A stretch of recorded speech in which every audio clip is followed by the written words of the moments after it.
Welcome and many thanks to Michael Posner, our guest for today, for joining us. We are so interested in hearing everything that you have to say to us. So thanks for being here, and welcome as well to today's moderator, the outstanding Madeleine Brand.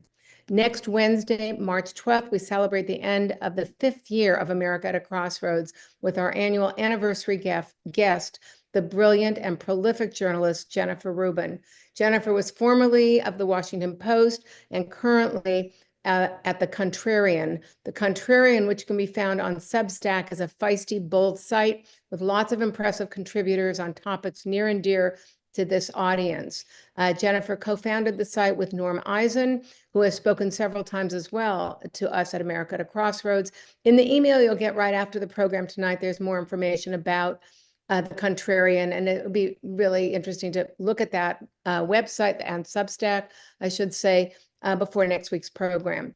The following week on March 19th, we'll hear from the New Yorker's Susan Glasser, and then we will finish off the first quarter of 2025 with a very brilliant former U.S. attorney and political analyst, Harry Litman. As always, we thank you for joining us and for your commitment to staying informed and engaged. As I've said each week over the last 7 or 8 weeks, it's more important now than ever. Look at the bottom of the email you'll get after tonight's program. You'll be able to register for all of our upcoming programs, and there's a lot more we'll be adding this coming week. Now, please welcome today's moderator, the beloved broadcast journalist, Madeleine Brand. Madeleine has hosted and reported for NPR and for affiliate stations for more than 30 years. Currently on LA's local NPR affiliate, KCRW, Madeleine is the host of the award-winning daily news and culture show, Press Play, which airs on LA's NPR affiliate, KCRW. The show covers the full gamut of international, national, as well as local affairs. Madeleine has a master's degree from the Columbia Graduate School of Journalism, where she also taught documentary radio. Thanks, Madeleine, for your commitment to journalism and to America at a Crossroads. We are so grateful to have you as part of our team. Madeleine, the program is now yours. Thank you, Janice. It's always great to be with you. I can't believe it's been 5 years. They've flown, really have flown. And it's just been every conversation I've learned so much, and I'm excited to learn even more tonight. And thank you all for being back with us. We're going to have a really fascinating conversation on tonight's topic, which is social media and democracy. Can we reclaim a common truth with Michael Posner? He is the director of the Center for Business and Human Rights at NYU's Stern School of Business. And before that, he was Assistant Secretary for Democracy, Human Rights, and Labor in the Obama administration. And that is where he worked under Secretary of State Hillary Clinton. She wrote the preface to his new book, which is called Conscience Incorporated: Pursue Profits While Protecting Human Rights. He argues that making money and protecting human rights are not necessarily at odds, and he provides a clear roadmap to do just that. Michael, welcome. Delighted to be here. Thanks for having me. Okay, so let's begin with talking about the section of your book where you focus on tech companies and how they need to do more to combat privacy violations and extremism on their platforms. And you wrote this book during the Biden administration, and since Trump has been elected, we've seen tech companies further retreat from content moderation. Meta, for example, is abandoning it entirely for something called Community Notes, following Elon Musk's lead there. And the argument that they make, Mark Zuckerberg et al., is that content moderation stifles free speech. Now, you're an advocate for free speech online. So what is your opinion on this shift? And how do you think, in general, this will affect political discourse, not only on Facebook, on Instagram, but we've already seen it affected in the negative on X/Twitter? Yeah, so as you say, we really have seen a retreat in the last several months, last several years. It's interesting. In 2016, when there was so much attention to the Russian interference in the election, the companies, I would say Meta in particular, Google, started to pay more attention to disinformation, and disinformation, especially in the political context. And they started to do some things that gave them greater greater ability to address the worst forms of disinformation. They set up content moderation programs. Meta hired 90 entities to do what they called fact-checking. Everybody from the Associated Press to local groups in India and around the world who would take samples of what was on their site and give them an assessment, is this real or not? Those were things in the right direction. But since, I would say, after the 2020 election, and as Trump regained momentum and ran for office in 2024, beginning with Elon Musk buying X, Twitter, in 2022, he threw all the guardrails aside. And he said he fired 80% of his staff, and he basically turned X into more or less a swamp, broadcasting his own views to his 200 million followers, but really casting aside any notion that there was a responsibility of the company to take a look at what was on there and try to prevent the worst forms of both, extremism, violence, bullying, disinformation on a whole range of subjects. And so we're now I think, in maybe the worst place we've been in. Right, because you don't have the government pushing back. And so previously, not so long ago, maybe just a few months ago, you had Republicans also concerned about what was happening on some of these social media platforms, TikTok in particular. So I'm wondering what you make of the retreat on the part of the government in terms of wanting to have any kind of power over or regulation of these social media platforms. Well, I think what we've seen both with President Trump and with some of his great supporters, his biggest supporters like Jim Jordan in the Congress, is that they've come to realize that a weaponized social media landscape is in their political interest. This isn't a casual thing. They now have a range of voices, people like Ben Shapiro and the Daily Wire, a group of others that are feeding political disinformation into the system. And it is further polarizing our society. The internet, social media didn't create polarization, but it's exaggerating it. It's exacerbating it. And it's working to the advantage of conservative Republicans. They're flooding the zone, and they recognize that in the name of free speech, the president keeps talking about free speech. What he's really talking about is there ought to be no controls on the amount of disinformation, political disinformation that's on these sites, recognizing that a lot of it is actually supporting their political agenda.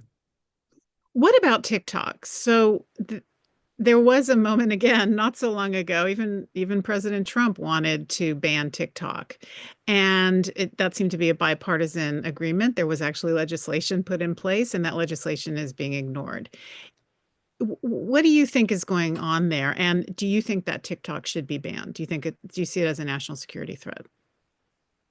I don't favor banning TikTok. I do think there ought to be a very aggressive effort to sell it so that it's no longer a Chinese company. The problem with TikTok is that it's a subsidiary of ByteDance, which is a Chinese company. The major shares, the super shares, are owned by the Chinese founder, who's very close to the Chinese Communist Party. So there is the fear, and it's real, that TikTok will be a tool, an arm of the Chinese Communist Party, both to promote disinformation, to promote things that are undermining our interest, and also to collecting data about Americans. 170 million Americans are on TikTok. Presumably, the TikTok company already owns or has access to our data, anybody who's on the site. I've actually been of the view, though, that it is a popular site. It's a brand new site. People don't remember that TikTok was created in 2016. It's not even 10 years old. And it's obviously a very alluring, very captivating technology, short videos, lots of fun.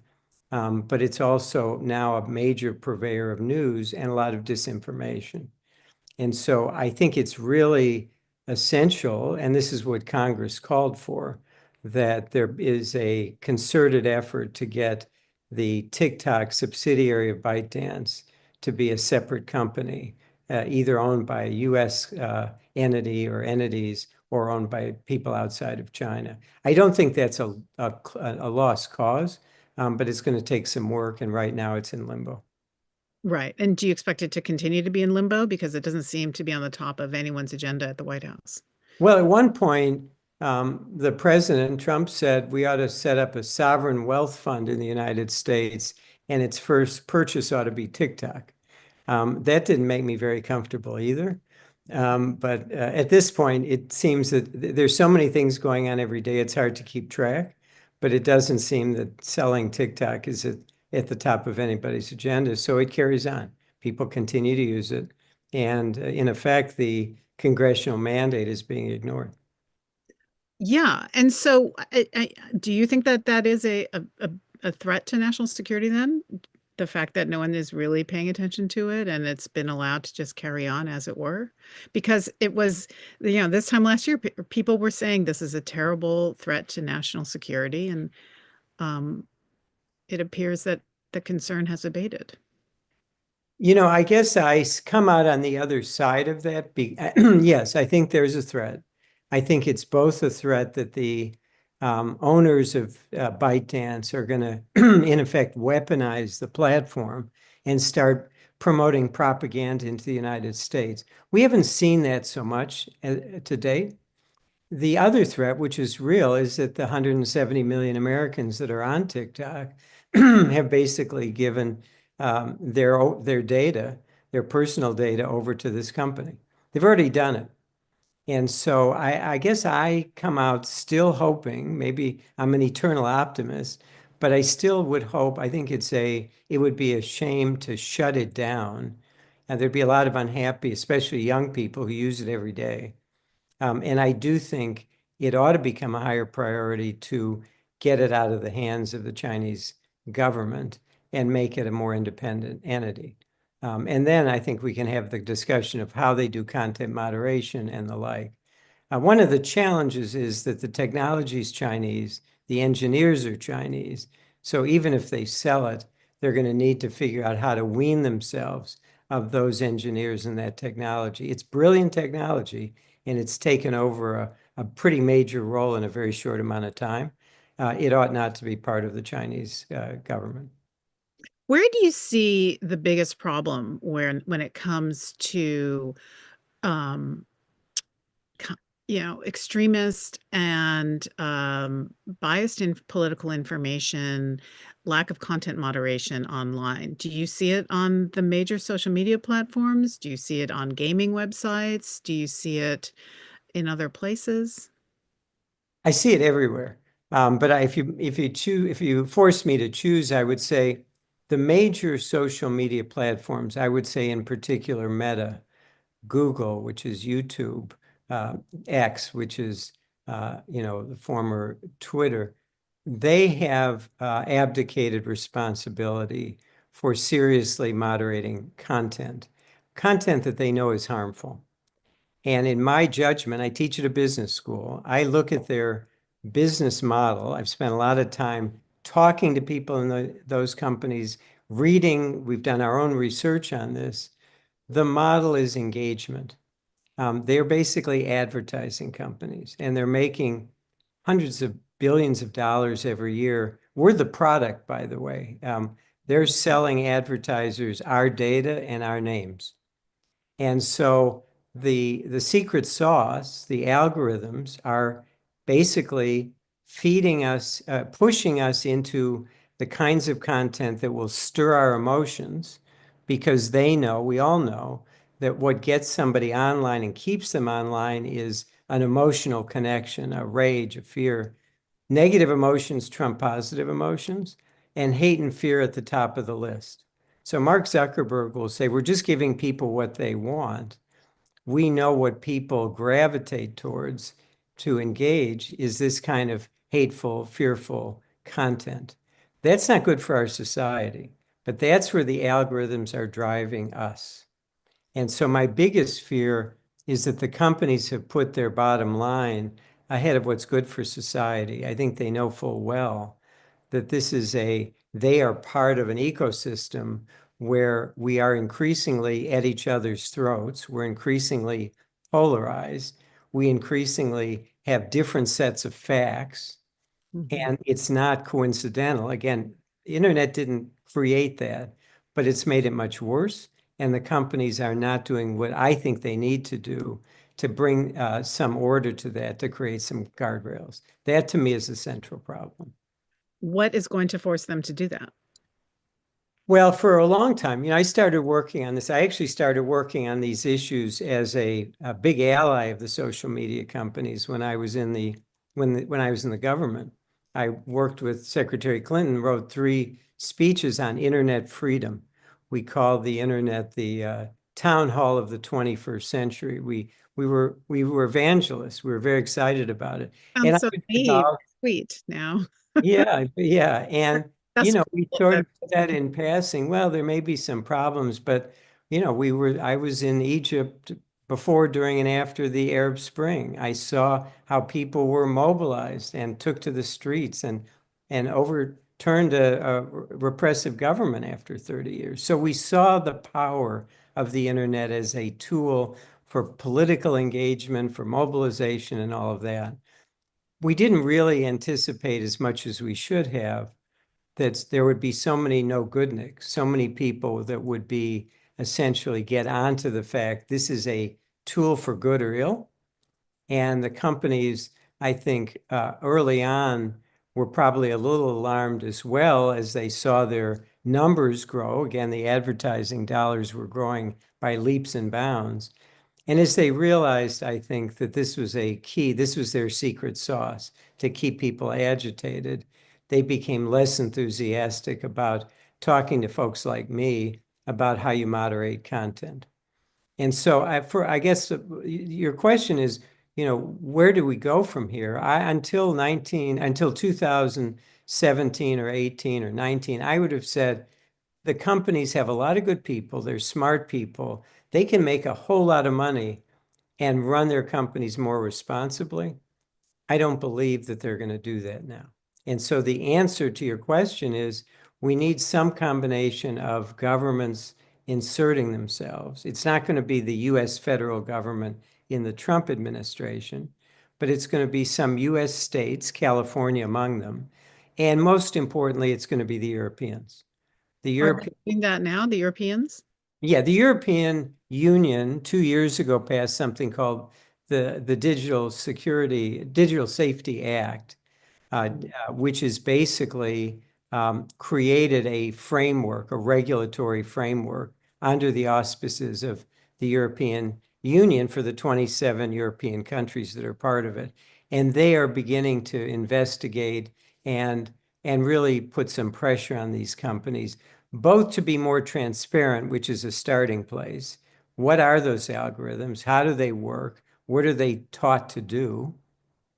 And then to look at some design characteristics. It is, again, I'm a big believer in the First Amendment, free speech. I don't think governments ought to be telling the companies, here's the content to take down or to keep up. I do think you need governments to regulate the industry and to give a much clearer sense of what the companies are doing and not doing, and hold them accountable to be responsible in the way they run their businesses. Do you think it was a mistake for Meta and Twitter initially to ban Donald Trump after the 2020 insurrection, 2021 insurrection? It was a crisis in our democracy, and they made a judgment. As long as he's going to keep saying the election was stolen and the people who went to the Capitol to wage an insurrection are heroes, and it was a love fest, I think they had every right to say, and until you calm down, you should not be basically fomenting a kind of armed rebellion against our government. That January 7th was a pretty horrible day, to January 6th. It was a pretty horrible day, and it really was fomented in part by Trump and people around him. And so I think the companies made a judgment. This is not normal. We can't let this continue to fester. And so let's give him a timeout, what we would tell our kids a timeout, get him off the platform for a while until things settle down. And of course, they brought him back on. And as the leader of our country, it's hard to make the case for taking him down. Right. And you could argue it backfired in a sense because he was able to go on his own Truth Social and then recreate his social media presence. And then you see what's happened with the social media companies now. There they are, the hits of them at his inauguration. Sitting in the front row. Yeah. And I'm wondering though, when you look at Twitter, their advertising dollars are down. The subscriptions or whatever, the content engagement is down. Fewer people are on it than were before. Could they actually be suffering from turning their platform into this sort of cesspool of hate and misinformation? I'm sure that they are suffering financially, but I think, again, I can't go inside the head of Elon Musk to know exactly what motivates him. But I think he might view this as a lost leader. He bought Twitter, turned it into X as a platform for himself and for people who agree with him. And he very successfully inserted himself into the political campaign last year, and that has helped enrich him. So if you take whatever he spent $44 billion to buy Twitter, it's probably now worth half of that. Advertising is down. All of that's true. But for him, this is not the main event. He is, I think, quite happy to have a big platform where he can articulate his own views, where he has a megaphone, and where he's actually empowering others that are closer to him politically. His livelihood, he doesn't need Twitter or X to pay his rent. And so he's basically using this as a tool for other purposes. Why do you think that it is right-wing communication? I mean, you could argue that the right and the Republicans have really mastered this art more than the left and the Democrats have in terms of using social media to advance their political agenda. Why do you think that is? Why do you think that social media is more amenable, if it is, to right-wing ideology? I mean, I'm going to answer this as somebody who served in a Democratic administration, so take it with a grain of salt. One thing is that I think the conservative right, beginning with Roger Ailes and Fox, have for 20, 25 years been quite disciplined about message and about identifying different ways to communicate. They're much more disciplined than the Democrats are. That's just a fact of life. They put more money into it. And so a couple of, Texas billionaires gave Ben Shapiro a boatload of money to start the Daily Wire. And he's now got a big entourage working with him, putting stuff into the system every single day. So there's more money, more organization. And then the third thing I would say is that the messages are really, really simple, and they're often not tied to facts or reality. The election was stolen. Hillary was running a sex trafficking ring in a pizza parlor. They're wild assertions. And, Democrats are not beyond fibbing or even lying about things, but I think we have a harder time coming up with those simple messages that are based on whole cloth. And so I think we struggle. We do a lot of position papers. We debate with ourselves, what's the right thing to say? We have footnotes. The people that are running the internet and driving it and dominating it are not doing white papers with footnotes. They've got slogans, and the slogans are effective. They're effective communication, and they're repeated over and over and over. And they've got a certain percentage of our country now in these what are called filter bubbles. The algorithms are sending them to like-minded people who keep getting these very simple messages which support a conservative agenda. Wait, is it possible for the Democrats and the left to do the same? It's been many years that you'd think they would have learned to do this, fight fire with fire. Yeah, I would say yes and no. We can certainly do better. There is, these elections now are multi-billion-dollar enterprises, and I don't think you start worrying about the election 3 months before or 6 months before. It's a 4-year, it's a never-ending cycle. And so there ought to be more money, in my judgment. I'm not an operative in the Democratic Party, but it seems to me there ought to be a more concerted, more systematic effort to get smart, liberal voices into the mix and to build up some of that same ecosystem that the Republicans, the conservatives have built. But I go back to what I said. The qualifier is it's hard to do it if you're going to have a nuanced or complicated message. The internet responds to simple, emotional, evocative images, and we're just less good at that. And maybe less willing to do it. Yeah. So how worried are you about AI and government regulation or government safeguards in terms of being able to enact them before AI becomes smarter than all of us put together? Yeah. So I'm less worried about, HAL, the computer in 2001, a computer that overrides its master and takes over the world. Maybe that'll happen at some point, but I've got to worry about today. And so I think the issue today, which is maybe less scary, but I think more important, is the fact that the new versions of AI, generative AI, ChatGPT and the like, are moving much faster than our ability to even understand how they operate, much less to regulate them. ChatGPT comes out with lots of things that are just inaccurate. And the creators, Sam Altman and others, say, well, they're hallucinating. We don't really know why they're doing that. And I say, take it back to the farm and figure it out before you put it into the marketplace. We wouldn't think of having a new drug just come onto the market without having the FDA do a test or two to find out what are the side effects. Is it effective?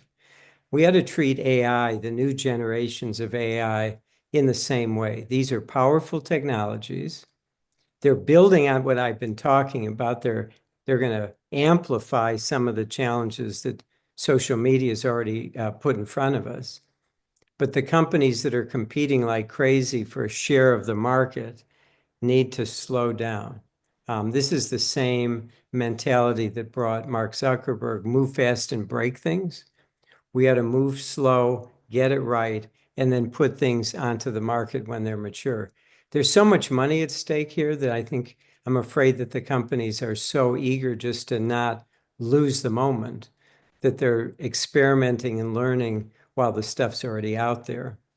And that means we've got a lot of hallucinations and a lot more disinformation to worry about on these sites. Well, the Biden administration, I believe, was working on regulating it. Do you know what's happening now? Well, there was an executive order passed, I think, in 2024, the last year of the administration. It never really amounted to an actionable agenda, but there was the hint that they were going to do something in a second term. That's been revoked by the new administration, and they're going the other way. So there is, I would say, zero chance, maybe less than zero chance, that the Trump administration is going to move to regulate anything relating to technology and these issues we're talking about, including AI. And you can be sure those guys in the front row on the inauguration day are not just whispering in the ear of the president and those around him. they're making it really clear. We know what we're doing. We're the smartest people in the room. We're libertarians. We're on your side. Don't think about regulating us. You have worked with Amazon, Microsoft, Google on cloud computing privacy principles. So at least in the before times, it seems that there were the leaders at these companies were interested in coming up with a common shared vision to protect consumers' privacy. Maybe it was to also protect their bottom line because consumers value privacy. But have they had a switch in their ethos or not? Like, talk a little bit about your experience working with these companies and whether you think there has been a shift in the attitudes. I think there has been a shift, but there's still some of what I experienced now several years ago is still there. There are people within these big companies, Microsoft, Google, Amazon, that really are attentive to the things we're talking about. They're trying to figure out how to do it and again, be competitive in the marketplace. So I was approached originally by Brad Smith, who was general counsel, now vice chair of Microsoft, the number 2 person in the company. And he had gone to his counterparts at Google and AWS, Amazon, the 3 biggest cloud computing companies in the world. And they were having the same problem, which is that originally in the years past, they had been working in what I would call rule of law democratic societies, Western Europe, Australia, the United States, Canada, where privacy rules are on the book, or at least there's a sense the courts are working. There's not going to be a mass, violation of users' privacy rights. And all of a sudden, the cloud explodes. And so the Saudis wanted for Saudi Aramco an enterprise agreement. The Russians wanted, the Chinese, etc. And so all 3 of the companies, highly competitive, had their salespeople going out there and telling the Saudis, we're not only going to give you the best price and the best product, but we're going to have a backdoor into the cloud system so you can get access to whose data we have, and you're going to be able to surveil them. And each of the companies at a very senior level said, you know what? Let's compete on price, quality, all those other things. Let's not compete on the well-being of the individual users and their privacy. So they came to me and said, we're really competitive companies. We don't quite know how to talk to each other about something like this. So I spent 1.5 years with them. It was quite interesting, actually. I spent a half a year talking to Google about all the things they were nervous about with Microsoft and Amazon. And then I go to Amazon and they tell me about Google and Microsoft, et cetera, et cetera. So I was a therapist in resident for about 6 months. And I finally got all that done.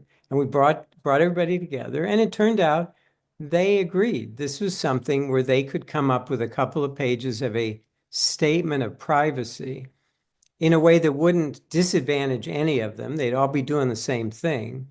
And they would be sending a signal to their sales reps. We don't want you to compete on this. So it wasn't just us saying it. It's all 3 companies have agreed this is off limits. I did one more thing that made them a little nervous. I said, this isn't going to be credible unless you kick the tires, have some non-governmental groups take a look at a draft. So we convened 2 sessions with, Human Rights Watch and Amnesty and the ACLU and the Electronic Frontier Foundation and the like, one in the US and one globally. We gave them an advance copy and they came in with all kinds of criticisms and comments. The document got better because of that. And then we released it. And it is now a part of the way those companies are operating. And actually, some other companies have joined on. So it's a good example. Again, I'm pro business, but I want high standards. And so this is an example of 3 very big companies, very competitive companies, making a judgment. We can do the right thing. We can invest something in getting this aspect right without undermining our basic business model. It was not easy, but it was quite doable. And I think the result was a very positive one. But why did they see it as in their best interest to do that? Because as you have just illustrated, it took a lot of work, a lot of Yeah. thinking, a lot of angst. Why bother at all? I think it was a combination of two things. One, none of the companies wanted to be on the receiving end of a news story or a report from Amnesty International that they had opened the door to the Saudi government, who had arrested 20 people on the basis of information that came through the back door of this cloud agreement. So one is reputational risk. The other piece, which I think is really also part of what gives me hope in these situations, the people I was working with realized this was the right thing to do. And again, it wasn't going to, doing this was not going to fundamentally change their bottom line. It was not an existential issue in the way that what we were talking about before, changing the algorithm away from hate and fear might really affect the bottom line. But in this instance, I think they felt the cost is manageable, and we feel better about doing the right thing. We understand we're actually protecting people. So it does give you hope, but in the larger scheme of things, it looks like the wheels are off a little bit when it comes to these companies actually working in the public's interest. So I guess I'm wondering, is it possible to put the genie back in the bottle? Is it too late? Are there alternative social media areas, channels, sites, whatever, that are doing a passable, decent job in protecting the public square in any way? I don't know, maybe it's Blue Sky or Threads or something like that. Something I don't know much about, but are the existing monoliths just, forget them? It's too late, and there should be something new that bubbles up? Now, every once in a while, people ask the question you're asking and saying, why don't we have a European Twitter or a European YouTube that has different sensibilities? You mentioned Blue Sky. It's a better version of what I'm talking about, but it has, 20 million users. So, Facebook has 3 billion users. YouTube has 2.5 billion users. Instagram, 2 billion users. These several companies dominate the market. They dominate the scene. So I don't think you can ignore them. And I also don't think the fact that they are reluctant or resistant to changing their business model means that it can't be changed. And again, I would say two things on that. One, I think the Europeans are on the right track. And they, in some ways, the way GDPR has regulated privacy here to some extent, the Foreign Corrupt Practices Act in the US has affected bribery, anti-bribery prosecutions here and in Europe. I think the Europeans on these issues are going to take the lead. The question will be, can they withstand the pressure that's going to come at them from these American companies and from the Trump administration? Jim Jordan has already sent a letter to the European Commission saying, you better stop thinking about regulating these American companies. These are American companies. And so we're going to have a fight. We're early days. The law, this law that I mentioned is 2 years old. It really hasn't gone seriously into effect. Nobody's been investigated and fined, although the fines could be substantial. The question will be, do the Europeans have the gumption to stand up again to the US administration, to US companies, and say, we really do mean it. We want greater transparency. We want to know what's in those algorithms. We want to know how much money are you really spending on content moderation, who's doing it. and we want to oversee you. We want to regulate, not the specific content, but the way you run your businesses. If those things that I just mentioned happen, there was greater transparency and a greater look at the design of the systems away from this extreme content, I think it would have a real impact. And I think it will happen. It's just going to happen. It's going to be a painful, slow process. It's not going to be linear. And we're never, in your words, going to put the genie back into the bottle. You know, we're not going back to Walter Cronkite and Huntley and Brinkley doing the news at night, newspapers all over the country, local newspapers. We have 60% less journalists than we did in 2004. So mainstream journalism is on, you know, is on life support, lots of news deserts. TV news is now dominated in some ways by these cable networks like Fox that have an agenda, and social media. The genie is somewhat out of the bottle. We have to rein it in. We can't allow what's happening now, which is really undermining our democracy. We have a measles outbreak in Texas, and all of a sudden people are being told online, take vitamin A. You don't need to vaccinate your children. That's insane. That's insane. And That is being promulgated by the Secretary of Health and Human Services. indeed, indeed. And so when you're talking about we have to regulate this, and I mean, it just doesn't seem like it's going to happen in this administration. So no, I share your, I mean, look, we're up against it now. We could spend an hour just talking about the range of challenges we face. But my point is, it's not just the Trump administration, it's the Europeans, and it's states in the United States. There's a lot of energy in California about transparency, about protecting children. There's a range of legislative proposals in various US states. And so I think we're going to see some, and there are other countries, Australia, New Zealand, the UK, regulation is coming.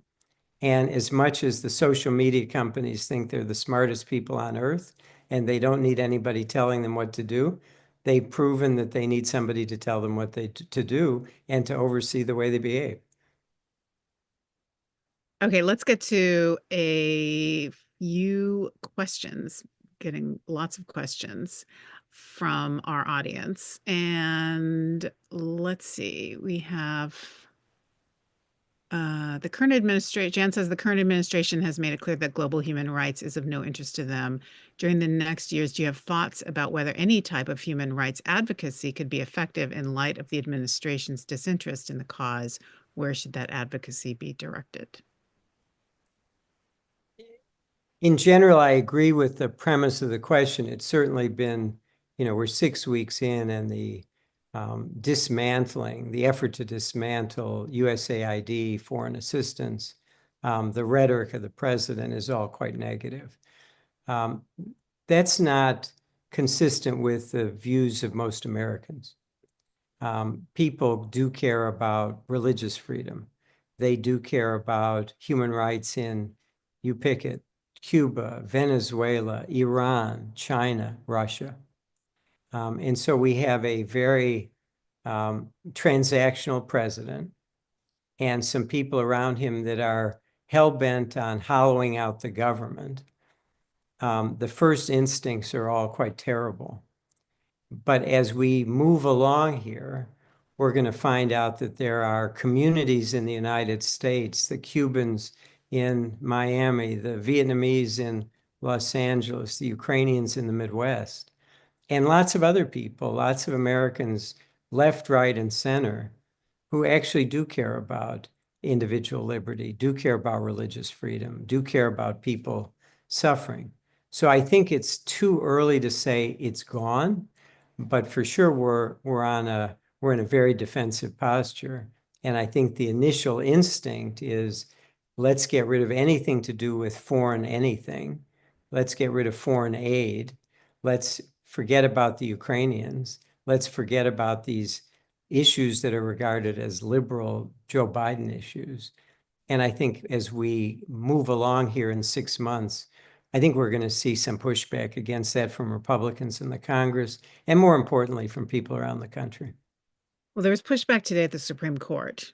when it came to unfreezing some of the aid at USAID. However, thousands of USAID employees have been let go. And I guess I'm wondering if it's what you make of that as someone who's worked in this field in the Obama administration in this area.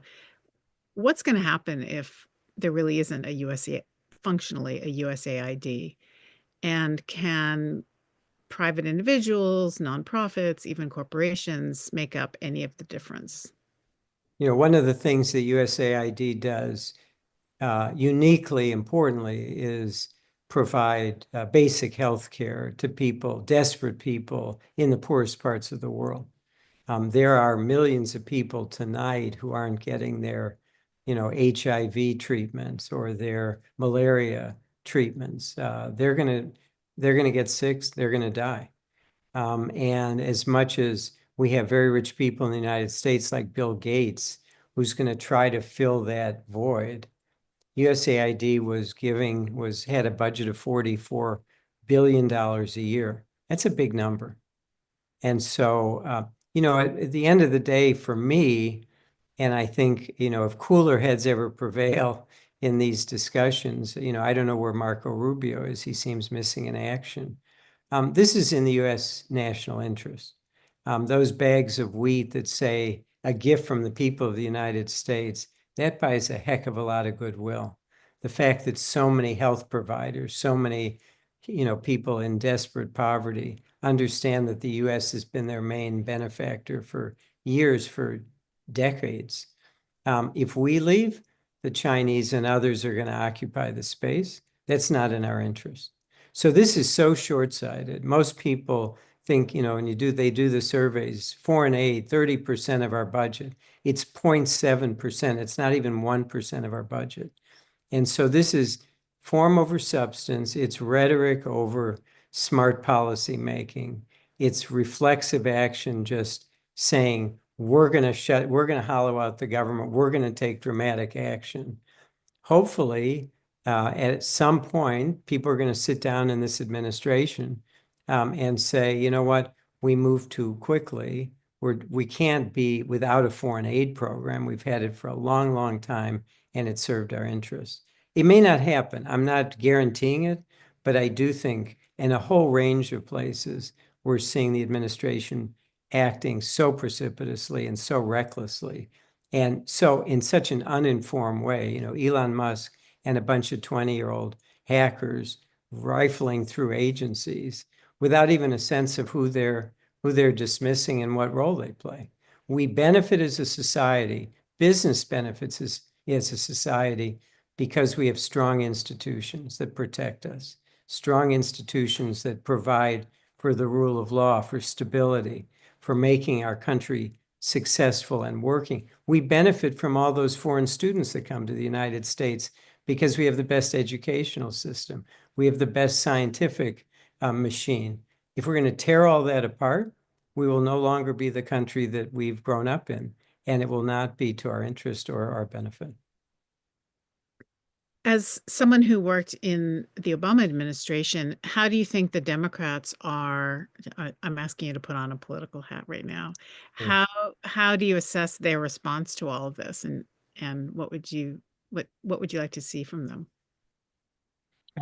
It's been frustrating for me, but I understand, we've had, 43, 44 days of onslaught every day, 3 or 4 pretty insane things are being announced. And so there's a bit of whiplash, a bit of paralysis. Oh my God, we're still recovering from what happened yesterday. I think it's really important that the Democrats regroup and start to define some clear messages. I think the response last night to Trump's speech from the senator from Michigan was in the right direction. Let's be clear, this is hurting everyday Americans.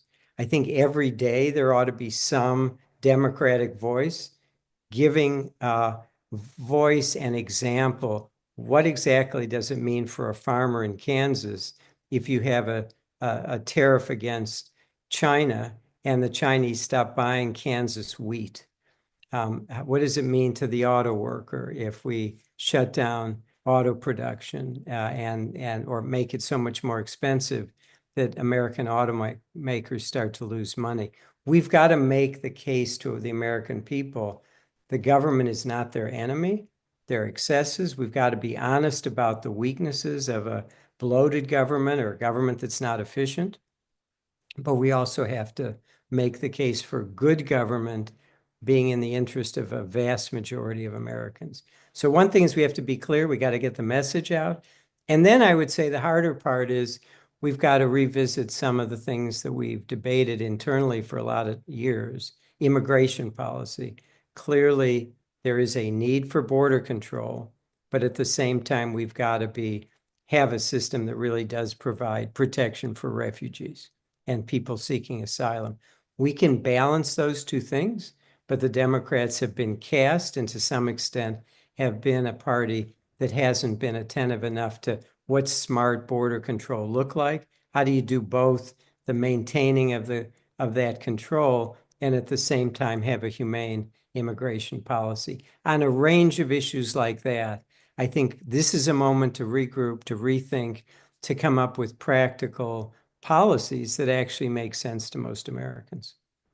What about the business world? You're in close touch with business leaders and future business leaders at the Stern School. And what role do they have in speaking out about policies? It's not just tariffs, but your whole book is about how human rights are in a company's best interests abroad, mainly, but also here at home. And when you see what's happening, and there are a range of issues aside from gutting USAID, but perhaps getting rid of Medicaid or at least slashing it considerably, that could affect the human rights of people right here in the United States. So I guess I'm wondering where the business community is with all of this. And maybe it is too early in the first 44 days or so, but are you hearing any rumblings that they might come out and take some kind of counteraction?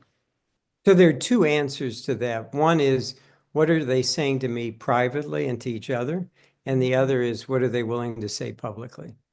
Privately, I'm having a lot of conversations with senior business people, business leaders, who are scared to death about what they see going on. The recklessness, the incompetence, all of the things I mentioned a moment ago. Businesses love predictability, reliability, a system that's stable, a system that's rule-based, that's law-based. They don't like a transactional government that keeps making deals with a few to the detriment of everybody else. But they do like the tax cuts. They do like the deregulation. And most importantly, more importantly than that, they realize that Trump is a bully. He's personally vindictive. And they have government contracts. And so at the end of the day, if your 5 or 6 biggest contracts are with one customer, the US government, the last thing you want to do is get on a bully pulpit and say the president has no clothes. The president is not doing a good job, because full well that those contracts are going to be swiped away as quick as you can see straight. So I think one of the things I'm talking to people about is it possible for not one, but a group of business leaders to come together, maybe privately first and then more publicly, to begin to express some of these views to the Business Roundtable, to the Chamber of Commerce, to key people in the administration. The administration's stocked with lots of senior business people. There's lots of people in the Congress that would be welcoming of a delegation of senior business leaders to tell them their concerns. And you mentioned tariffs. I would say the immigration issues too. The California growers know full well that we really do deport millions and millions of people, including farm workers. Their business is about to go belly up. And so you've got industries, construction, landscaping, restaurants, agriculture, that understand that there's a downside to some of the draconian things the president's talking about. So some combination of business self-interest, but I would say don't count on business leaders standing up in the town square in the next few weeks and denouncing the president. It's just at this moment, it's too soon. There's too many other interests that compete with that. And I think we have to get a group of them together that are sufficiently concerned, both current leaders and former business leaders, and try to have a more sophisticated strategy that begins to raise these issues quietly and then maybe escalates to a more public demand if things really do go off the rails more than they are. And so immigration and tariffs are their main concerns at this point?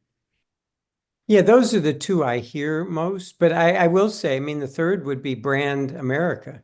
If you're selling Nikes and you're trying to increase your market share in Germany, you know full well that the customer is now going to come in and buy an Adidas shoe rather than your Nike. Lots of American companies know that brand America is not in good flavor right now, especially in Europe, but in other parts of the world as well. What's happening there? What's that? Tesla is a prime. Yeah, exactly. I mean, that's an easy, quick example.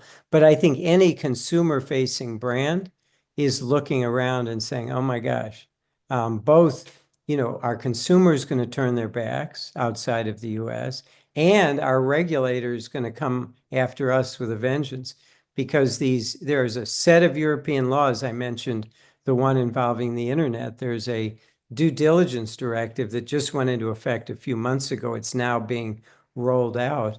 There's a law in Germany that was the forerunner of this Supply Chain Act. It applies not only to German companies, but to any company, including American companies, that have a substantial business interest in Germany. So if you're an American company and there's a German law affecting supply chains, you can be sure that there'll be a lot of popular sentiment in favor of making sure that you're the first ones called on to prove that you're actually doing the right thing. So if I'm an American company, I'm looking at Europe and saying a lot of yellow lights are just flashing in front of me, both on the consumer side and on the regulatory side. People aren't very happy with the way we're behaving and the way we're treating them. The alliance is breaking down, and that'll have financial consequences for the American businesses. I'm just curious, when it came to the campaign, if they were just looking at tax cuts and thinking, okay, I'll pull the lever for Trump, I'll support Trump, and now they're surprised. Are they surprised by what has been happening? I would say a lot of people, both business leaders and others, you can't be surprised with who Trump is. We've had 4 years of him. We sort of have a flavor of who he is. And he wasn't shy about his intentions when he ran for re-election. But I think people are surprised at the ferocity, the speed at which they're taking apart the federal government. The Elon Musk factor, Elon Musk and the 20-year-olds, people weren't counting on that they would be barging into federal offices and throwing them out the door, and then rifling through, secret files, that sort of thing. This is really unprecedented. It's totally irresponsible. And I think anybody who runs a business knows this is not the way you run a successful enterprise. And so we're all watching, the demise or the hollowing out of a once strong, proud government. And I think business leaders understand too, it's not helpful to have no Food and Drug Administration. It's not helpful to have a weakened, Federal Aviation Administration and less flight controllers. We need those. It's not smart to have the people who guard the nuclear codes fired in the middle of the night. That's just not good for the country. It's not good for business. It's not good for our national security. It's not good for anybody, frankly. And so I think as that list of bizarre actions piles up, I think you're going to see more and more people, both in the business community and outside, saying, boy, this is not what we signed up for. Okay, you said you were an optimist, so we have a few seconds left before the end of the show. I was wondering if you could end on a positive note. Maybe there's something from your book that you would like to highlight.